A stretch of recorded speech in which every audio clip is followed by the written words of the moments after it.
Round 13 of the VFL on grandstand, at top of the ladder clash, second versus fourth, the Casey Scorpions at Sandringham. And what a game it turned out to be, David Rees-Jones. We thought it was going to be tight at the end of the day, but we didn't know how tight it was going to be. It was a beauty. It was a fantastic game of football. And look, the first quarter was, both teams, there we see Bo Marks. He took a mark early in the match, and he was probably the most dominant forward on the day, and had a terrific day. About 10 or 11 marks over the day, and just kicked a few goals, kicked 3 goals, and was fantastic. But it was just a seesawing contest, and one team would take control, the other team would take control. They'd have their patches, but it really went down to the wire, like it should be. I mean, second against fourth, that's the way it should be. Yeah, it was just 2-1 in the opening term. Bo Wilkes looking extremely dangerous, as Rees said. Good kick there by Farron Ray, finding Shenton. He came up with a second goal at the 19-minute mark. Gisberts was able to get one back on the run for the Casey Scorpions. And so it was 8 points at quarter time.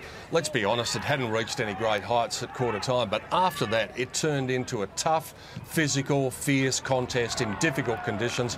Just the sort of footy that you like to see in the winter. Yeah, look, it's the type of footy I love, of course, but it was just goal for goal at stages. No team gave an inch. They were out on their feet towards the end of the game. Both teams were out on their feet.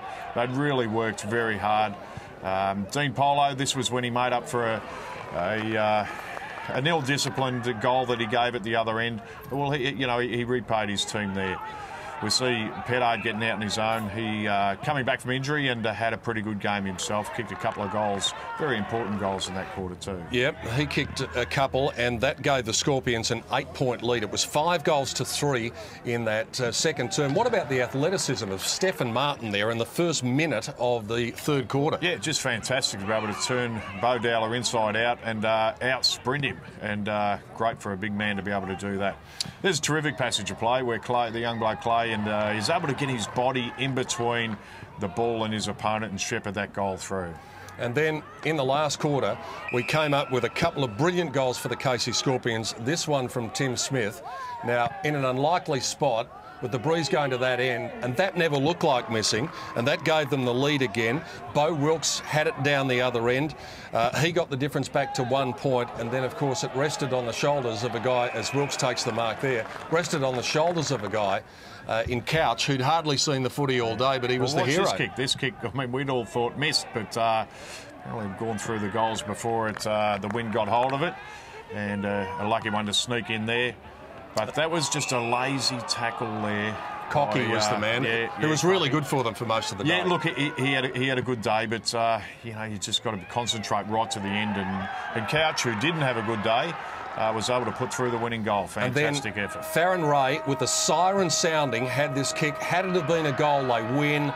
He kicked it behind. The Scorpions won. An absolute thriller. And it was a pleasure to watch it. A bit of a wry smile on the face of Farron Ray. There are the numbers at the end of the day, but a big win for the Scorpions when you bear in mind they've got Werribee, Port Melbourne and Bendigo coming up over the next 3 weeks. And Sandy's got Port Melbourne next week, then a bye, then North Ballarat.